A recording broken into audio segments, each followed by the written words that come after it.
오늘 우리에게 주시는 하나님 말씀은 신약성경 마가복음 11장 1절에서 11절까지 말씀입니다. 우리 하나님의 말씀을 우리 같이 한 목소리로 봉독하도록 하겠습니다. 그들이 예루살렘에 가까이 가서 감람산 벳바게와 베다니에 이르렀을 때에 예수께서 제자 중 둘을 보내시며 이르시되 너희는 맞은편 마을로 가라. 그리로 들어가면 곧 아직 아무도 타보지 않은 나귀 새끼가 매여 있는 것을 보리니 풀어 끌고 오라. 만일 누가 너희에게 왜 이렇게 하느냐 묻거든 주가 쓰시겠다 하라. 그리하면 즉시 이리로 보내리라 하시니 제자들이 가서 본즉 나귀 새끼가 문 앞 거리에 매여 있는지라. 그것을 푸니 거기 서 있는 사람 중 어떤 이들이 이르되 나귀 새끼를 풀어 무엇 하려느냐 하매 제자들이 예수께서 이르신 대로 말한대 이에 허락하는지라. 나귀 새끼를 예수께로 끌고 와서 자기들의 겉옷을 그 위에 얹어 놓음에 예수께서 타시니 많은 사람들은 자기들의 겉옷을 또 다른 이들은 들에서 벤 나뭇가지를 길에 펴며 앞에서 가고 뒤에서 따르는 자들이 소리 지르되 호산나 찬송하리로다. 주의 이름으로 오시는 이여 찬송하리로다. 오는 우리 조상 다윗의 나라여 가장 높은 곳에서 호산나 하더라. 예수께서 예루살렘에 이르러 성전에 들어가사 모든 것을 둘러보시고 때가 이미 저물매 12제자를 데리시고 베다니에 나가시니라. 아멘. 말씀의 자리에 나오신 여러분을 주의 이름으로 환영하고 축복합니다. 하나님은 여러분을 사랑하십니다. 오늘도 하나님의 말씀의 은혜가 여러분과 함께 하시기를 소망합니다. 얼마 전에 인터넷상에서 그런 사진 한 장을 본 적이 있습니다. 제목이 가난한 사람과 부자의 옷차림 비교라고 하는 그런 사진이었어요. 그런데 그 사진을 보니까 세 장의 사진이 이렇게 있더라고요. 그래서 poor, 가난한 사람이 입은 옷, 그 다음에 rich, 부자가 입은 옷, 그 다음에 맨 오른쪽에는 super rich, 엄청난 억만장자가 입은 옷이 있었어요. 그런데 가난한 사람이 입은 옷은 명품으로 가득했습니다. 그러니까 명품 가방도 들고 옷, 모든 게 다 명품이에요. 가난한 사람이 그렇게 입었어요. 그런데 이제 rich, 부자가 입은 옷은 뭐 그래도 브랜드 옷이긴 하지만 그냥 평범하지만 깔끔한 그런 옷을 입었더라고요. 그런데 슈퍼 리치, 정말 전 세계의 손가락 안에 들어가는 엄청난 부자, 저기 이제 페이스북을 만든 창업한 그 마크 조커버그의 그 부부의 사진이 있었는데 정말 편안한 집에서 입을 만한 편안한 티셔츠에 반바지 차림에 슬리퍼를 신고 그렇게 부부가 걷는 모습이 사진에 이렇게 담겨 있었습니다. 그 이제 기사에 짧게 나온 내용이 가난한 사람일수록 겉에 명품으로 화려하게 그렇게 치장하는 그런 모습의 내용이 기사로 이렇게 떴던 걸 본 적이 있습니다. 우리나라에도 사실 이렇게 겉에 보이는 것이 상당히 좀 중요하게 여기는 그런 문화가 좀 있죠. 그래서 우리나라에도 이 자동차가 자신의 부를 어떤 나타내는 척도로 그렇게 보이기도 합니다. 그래서 어떤 차를 타고 다니느냐에 따라서 아, 저 사람이 재력이 어느 정도 있겠구나 이렇게 대충 짐작을 할 정도죠. 그래서 사업하는 사람들이 차를 이렇게 좀 사업이 어렵더라도 좋은 차를 이렇게 타고 다니는 이유가 이제 비즈니스를 하려면 이제 사업 거래처 사람들을 만나야 되는데 차가 안 좋은 차로 바뀌면 아, 저 사람이 사업이 어려운가 보다 하면서 이 거래도 사실 잘 안 이루어진다라는 그런 얘기도 들리더라고요. 그래서 사업이 되든 안 되든 사업하는 사람들은 좀 남에게 보일 때 이렇게 좋은 차를 타고 다닌다라고 하는 그런 얘기를 제가 또 한번 들어본 적이 있습니다. 이렇게 우리들은 이제 겉에 보이는 모습을 사실 좀 많이 신경을 쓰는 그런 편이죠. 자, 우리 지난주에 예수님께서 여리고에서 이제 나가실 때 앞을 보지 못하고 거지였던 바디메오를 예수님께서 고쳐주신 사건을 우리가 기억합니다. 예수님께서 이제 여리고를 떠나 드디어 예루살렘 가까이 감람산, 오늘 성경 말씀에 벳바게와 베다니에 도착하셨다. 그렇게 기록하고 있습니다. 오늘 1절 말씀 한번 볼까요?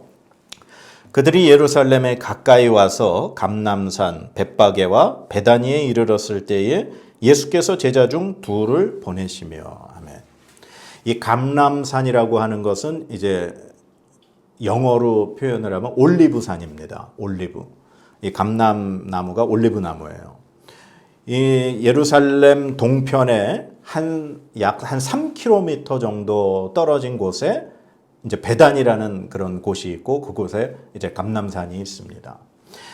이 벳바게라고 하는 이 동네는 지금은 찾을 수가 없기 때문에 정확하게 벳바게의 위치는 지금 이제 성경학자들도 위치를 모릅니다. 하지만 베다니는 지금도 남아있는 도시이기 때문에 예루살렘에서 이제 약 3km 떨어진 곳이다. 우리가 그렇게 이제 알 수가 있는 거예요. 예수님께서 이 감람산에 도착하셨을 때, 이 베다니에 도착하셨을 때 이제 예수님께서 제자 중에 둘을 맞은편 마을로 보냈다. 그래서 이제 학자들은 생각하기를 이 베다니에서 벳바게, 맞은편 마을을 벳바게로 보고 그곳에 이제 제자 중 둘을 보내셔서 그곳에서 나귀 새끼가 매여 있는 것을 풀어오게 그렇게 말씀하신 것으로 이해를 합니다. 그래서 예수님께서 제자들에게 보내시면서 말씀하실 때 맞은편 마을에 가면 아무도 타보지 않은 나귀 새끼가 매여 있는 것을 볼 것이다. 그러면 풀어서 그걸 끌고 오너라. 근데 만약에 누가 왜 그렇게 하느냐 묻거든 주가 쓰시겠다 하라. 그러면 허락할 것이다. 그렇게 예수님께서 말씀하시죠. 근데 여기에 말씀을 조금 우리가 두 가지로 해석할 수가 있는데 3절 말씀 한번 같이 읽어보겠습니다. 시작. 만일 누가 너희에게 왜 이렇게 하느냐 묻거든 주가 쓰시겠다 하라.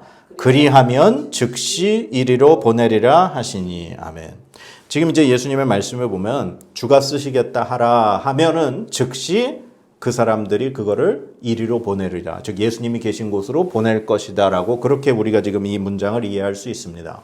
그런데 이제 엘라어 성경에 또 다른 한 가지의 버전이 뭐냐 하면은 만약에 누가 왜 이렇게 하느냐 만약에 물어보면 주가 쓰시겠다 하라.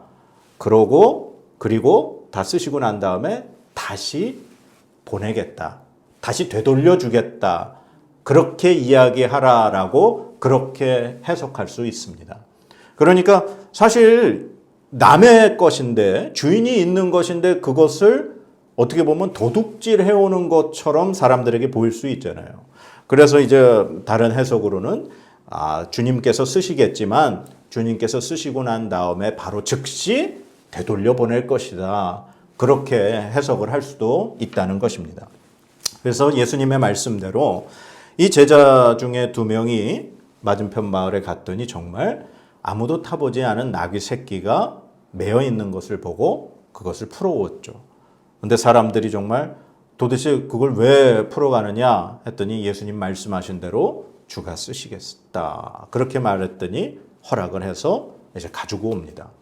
그래서 예수님께서 나귀 새끼에 제자들이 자신들의 겉옷을 이렇게 얹으니까 예수님이 그 나귀 새끼에 앉으시죠. 그리고 사람들이 예수님이 지나가셔야 할 나귀 새끼가 이제 가야 할 그 길에 겉옷을 깔거나 또 어떤 사람들은 성경에 보면은 벤 나뭇가지들을 깔아서 예수님이 가시는 길에 그렇게 만들었다라고 하는 거죠. 그러면서 예수님이 그 길을 지나가실 때 이제 예수님의 제자들과 그리고 갈릴리에서부터 예수님을 지금 따라온 수많은 많은 무리들이 예수님의 앞과 뒤를 따르면서 이렇게 외칩니다. 9절, 10절 말씀입니다. 같이 읽어보겠습니다. 앞에서 가고 뒤에서 따르는 자들이 소리 지르되 호산나 찬송하리로다. 주의 이름으로 오시는 이여 찬송하리로다. 오는 우리 조상 다윗의 나라여 가장 높은 곳에서 호산나 하더라. 아멘. 이렇게 사람들이 예수님을 환영하고 예수님을 막 높이면서 이제 예루살렘 성까지 어떻게 보면 행진을 하시는 겁니다. 지금 이 예수님이 나귀 새끼를 타고 베다니에서부터 이 예루살렘 성까지 행진하는 이 모습을 우리가 지금 이제 말씀을 통해서 보고 한번 머릿속에 상상을 해보는데, 지금 예수님의 이 모습이 여러분들의 눈에는 어떻게 보이시나요? 화려해 보이시나요? 아니면 초라해 보이시나요? 어떻게 보면 정말 초라한 어떤, 지금 예수님 당시에 어떤 왕이라든가 어떤 지도자들, 종교 지도자들이나 그런 사람들이 지금 예수님과 무리들의 행진하는 모습을 본다면, 야, 정말 무슨 오합지졸? 정말 별 볼 일 없는 가난한 사람들, 변방에 사는 사람들이 마치 자기들끼리 어떤 세레모니를 하는 것처럼 정말 이렇게 무시할 정도의 모습으로 보일 겁니다. 그럼 이 예수님의 지금 이 입장하시는 모습과 과거 두 가지의 사건을 한번 보려고 하는데요. 첫 번째는 바로 이 다윗이 블레셋을 이기고, 블레셋과의 전쟁을 이기고 들어올 때 그 모습을 한번 말씀을 한번 보겠습니다. 한번 찾아보실래요? 사무엘상 18장 6절에서 7절입니다. 무리가 돌아올 때 곧 다윗이 블레셋 사람을 죽이고 돌아올 때에 여인들이 이스라엘 모든 성읍에서 나와서 노래하며 춤추며 소고와 경쇠를 가지고 왕 사울을 환영하는데, 여인들이 뛰놀며 노래하여 이르되 사울이 죽은 자는 천천히요 다윗은 만만히로다 한지라. 아멘. 지금 이제 사울이 왕이 되어 있고, 이제 어떻게 보면 그 당시 이제 이스라엘을 가장 괴롭히었던 민족이 이제 블레셋 사람들이죠. 이 다윗이 골리앗을 물리친 그 골리앗의 민족도 블레셋 민족들이고, 이 다윗이 블레셋과의 전쟁을 이기고 성으로 들어올 때, 지금 성경 말씀 사무엘상 18장 6절에서 7절에 보면 여인들이 이스라엘 모든 성읍에서 나왔다. 다윗이 지금 승리를 하고 들어올 때 이스라엘의 모든 성에 있는 여인들이 다 뛰쳐나와서 노래하고 춤추고 소고와 경쇠, 이건 악기입니다. 악기들을 연주하면서 이제 사울 왕을 환영을 하는 거예요. 여인들이 뛰놀며 노래하면서 사울이 죽인 자는 천천히요 다윗이 죽인 자는 만만히로다. 이러면서 막 화려하게 그 다윗의 일행을 지금 축하하는 모습이 구약시대의 모습이죠. 그 다음에 또 한 가지가, 이제 다윗이 이스라엘의 왕이 되고 난 이후에 다윗이 자신이 거하는 다윗 성에 하나님의 법궤를 지금 이제 모셔오는 그때의 장면입니다. 구약성경 역대상 15장 26절에서 28절입니다. 하나님이 여호와의 언약궤를 맨 레위 사람을 도우셨으므로 무리가 수상아지 7마리와 순양 7마리로 제사를 드렸더라. 다윗과 및 궤를 맨 레위 사람과 노래하는 자와 그의 우두머리 그나냐와 모든 노래하는 자도 다 세마포 겉옷을 입었으며, 다윗은 또 배 에봇을 입었고 이스라엘 무리는 크게 부르며 뿔 나팔과 나팔을 불며 제금을 치며 비파와 수금을 힘있게 타며 여호와의 언약궤를 메어 올렸더라. 아멘. 오늘 이 역대상 15장 26절에서 28절 말씀에 보면 다윗이 하나님의 법궤를 다윗성으로 이제 모셔올 때 보면은 레위인들이 어깨로 이제 법궤를 메고 들어올 때 제사를 지내요. 그러면서 노래하는 자들, 레위 사람들 중에 노래하는 자들이 노래하고, 그들이 또한 어떤 옷을 입었는가? 세마포 겉옷을 입고 다윗은 배 에봇을 입고, 복장에 대해서 설명을 하죠. 그리고 이제 이스라엘 무리들이 크게 부르고 뿔나팔과 나팔과 제금, 비파, 수금, 더 화려한 악기들을 지금 연주하며 하나님의 언약궤를 메어 올렸다. 그렇게 기록하고 있습니다. 지금 이 구약 시대에 이 다윗이 승리하고 돌아올 때 하나님의 법궤를 모셔올 때 그때의 지금 이스라엘 백성들의 모습과 예수님이 지금 베다니에서 예루살렘을 향해 입성하시는 그 모습을 지금 이 말씀만으로 비교를 해봐도 너무나 큰 차이가 많이 나요. 지금 예수님에게는 그 어떠한 함성도, 단지 예수님을 따르는 사람들의 노랫소리는 있었지만 그 어떤 여인들의 춤도, 그 어떤 악기도, 그 어떤 제사도, 그 어떤 이스라엘 사람들, 예루살렘 성 안에 있는 사람들의 함성도 없이 단지 예수님을 따르는 무리들만이 예수님을 환호하며 나귀 새끼를 타고 지금 예루살렘을 입성하시는 그 모습을 지금 성경은 우리에게 보여주고 있습니다. 오늘날에도 대통령이 해외 순방을 마치고 들어오면 대통령 전용기에서 내릴 때 그 비행기가 탁 문이 열리면 대통령과 영부인이 이렇게 손을 흔들죠. 손을 흔들고 그 내려오는 계단 자체가 붉은색 레드카펫으로 이렇게 표현이 되어 있습니다. 그리고 군인들이 경례를 하면서 마주하고 정부 관리들이 쭉 서서 고생하셨습니다 하면서 악수를 맞이하고, 어떤 때는 또 군악대들이 연주도 하면서 그렇게 화려하게 들어오죠. 예수님 당시에 2000년 전 우리가 이제 영화 같은 곳에서 보면은 로마 황제가 전쟁에서 승리를 하고 그 로마로 입성을 할 때 수많은 로마에 사는 백성들이 막 다 모여서 함성을 지르면서 그 황제를 향해 꽃을 던지고 꽃가루를 뿌립니다. 그리고 악기가 연주되고 사람들이 춤추며 그 황제가 탄 그 마차는 어마어마한 화려함을 가지고 있죠. 수많은 말들이 끄는 황금 마차에 그 황제가 당당한 모습으로 옷을 입고 들어옵니다. 그리고 자신을 환호하는 백성들을 위로하기 위해서 자신의 얼굴이 새겨진 동전, 그때 당시에 주화에 자신의 얼굴을 새기고 그 동전을 백성들에게 뿌려주면서 자신의 그 환영을 하는 백성들을 위로하는 그러한 모습들이 당시에 어떠한 왕의 입성의 모습이라는 겁니다. 예수님은 예루살렘 성전의 주인이신 분입니다. 예수님은 이 세상을 창조하신 창조주이시고 모든 만물의 주인이신 분입니다. 그런데 그분이 지금 자신을 예배하고 자신의 아버지 하나님을 그렇게 섬기는 성전이 있는 예루살렘 성을 향해 지금 입성하고 계시는데, 정작 예수님을 두 발 벗고 나와 맞이하여야 할 성전의 제사장들, 레위인들, 바리새인, 서기관, 사두개, 성전의 종교에 관련된 모든 사람들은 그 어느 누구도 예수님을 맞이하고 있지 않습니다.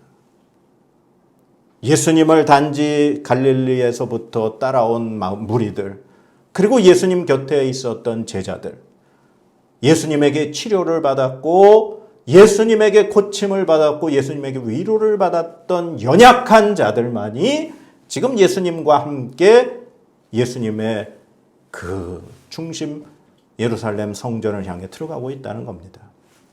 오늘 본문 말씀 11절 마지막 말씀 한번 같이 읽어보겠습니다.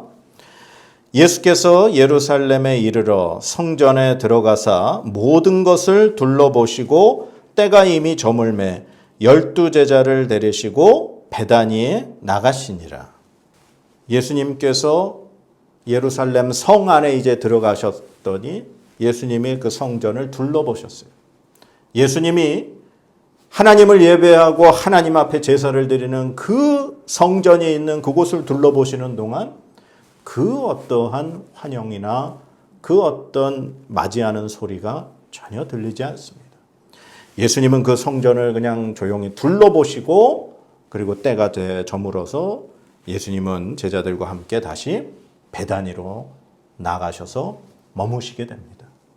이 베다니가 우리가 잘 알고 있는 죽은 나사로가 살아난 나사로와 마르다와 마리아가 있는 곳이 바로 베다니입니다. 이 예수님이 이 성전, 예수님의 어떻게 보면은 집, 하나님의 집이라고 하는 그 성전이 있는 그곳에서 머무시는 곳이 아니라 그곳을 떠나 베다니에서 예수님이 머무시게 됩니다.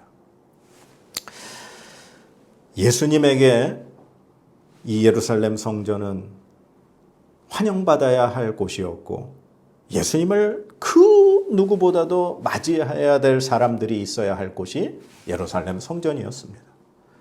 그러나 예수님은 그곳에 들어가실 때 그 어느 누구도 예수님을 맞이하지 않았습니다. 예수님은 그 성전을 향해 들어가실 때 이 세상 사람들이 보이는 그 어떤 화려함도 예수님은 갖추지 못하셨습니다. 예수님은 단지 나귀 새끼에 앉아 예수님을 따르는 무리들의 환호와 찬송 소리만 가지고 지금 예루살렘 성을 들어가고 계셨습니다.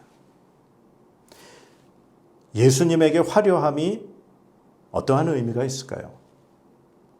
아니면 지금 예수님에게 보이는 이러한 초라함이 어떠한 의미가 있을까요? 아까도 말씀드렸지만 이 세상 모든 만물을 창조하신 분이 그분이시고 이 모든 만물의 주인이 바로 예수님이십니다.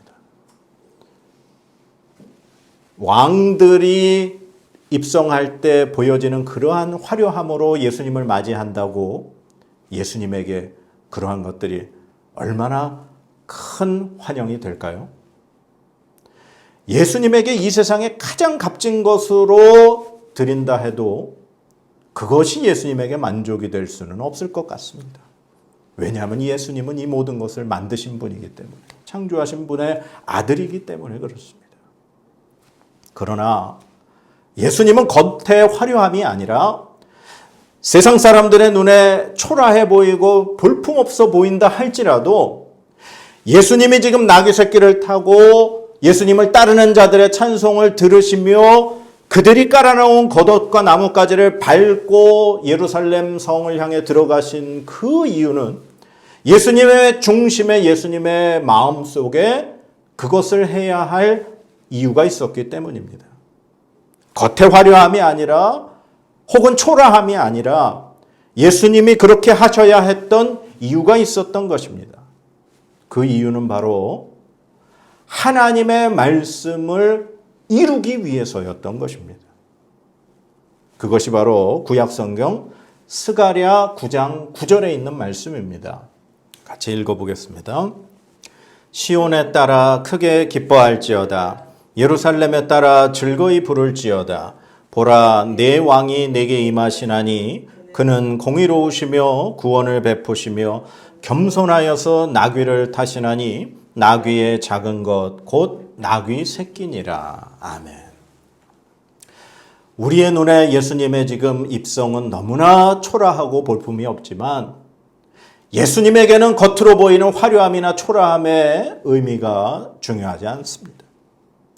예수님이 지금 나귀 새끼를 타시고 예루살렘으로 입성하시는 그 이유는 바로 하나님께서 구약의 선지자를 통하여 예언하신 그 말씀을 이루시기 위해서 예수님은 나귀 새끼를 타고 입성하셨던 것입니다. 스가랴 선지자를 통하여 말씀하신 그 말씀. 그는 공의로우시며 구원을 베푸시며 겸손하여서 나귀를 타시나니 나귀의 작은 것 곧 나귀 새끼니라. 이 하나님의 말씀을 완성하시기 위해서 예수님은 나귀 새끼를 타고 입성하셨던 것입니다. 예수님에게 능력이 없어서 나귀 새끼를 타셨겠습니까? 예수님에게 어떤 힘이 없으셔서 지금 이 모습으로 예루살렘을 향해 가셨겠습니까? 예수님은 모든 것이 예수님의 것이지만 예수님은 그 모든 것을 다 내려놓으시고 우리 인간을 구원하시기 위해, 인간의 죄를 용서하시기 위해, 그리고 하나님의 말씀의 뜻을 이루시기 위해 예수님은 초라함을 선택하셨던 것입니다.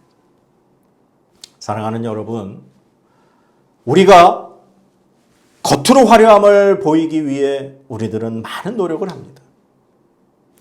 우리의 내면이 허하고 공허하고 비어 있을수록 우리들은 그것을 채우기 위해 우리의 겉을 많이 채우려고 노력합니다. 그러나 오늘 예수님 모습처럼 우리의 심령이 우리의 중심이 온 우주 만물을 창조하신 그 하나님의 말씀으로 하나님의 뜻으로 채워져 있다면 우리들은 우리의 겉모습에 큰 신경을 쓰지 않을 것입니다. 우리들은 이 세상을 살아가는 동안 우리의 겉모습이 다른 사람 눈에 화려하게 비치건 초라하게 비치건 우리는 그것에 신경 쓰는 것이 아니라 내 안에 계신 그 하나님의 뜻, 나와 함께 하시는 그 성령 하나님의 인도하심, 나를 위하여 십자가에서 생명을 내어주신 예수 그리스도의 복음을 전하기 위하여 하나님의 말씀을 이루기 위하여 우리는 살아가는데 중심을 두게 될 것입니다.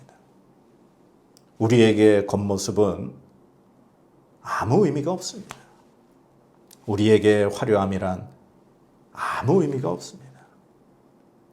예수님은 온 만물의 주인 되시고 만왕의 왕이신 그분이 하나님의 말씀의 뜻을 이루기 위해 나귀 새끼를 타시고 초라한 행렬을 예수님이 보여주셨던 것처럼 우리가 진정으로 하나님의 자녀된 하나님의 백성 예수 그리스도의 제자들이라면 우리들은 이제 겉모습이 아닌 우리의 중심에 하나님의 뜻을 두고 우리가 그렇게 한 걸음 한 걸음 나아가야 될 줄로 믿습니다.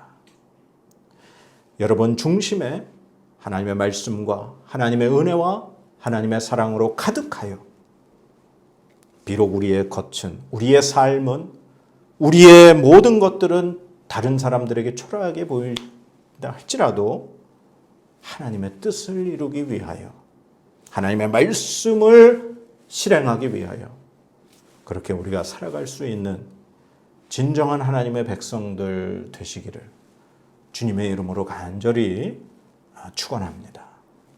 하나님의 말씀으로 복을 선포합니다.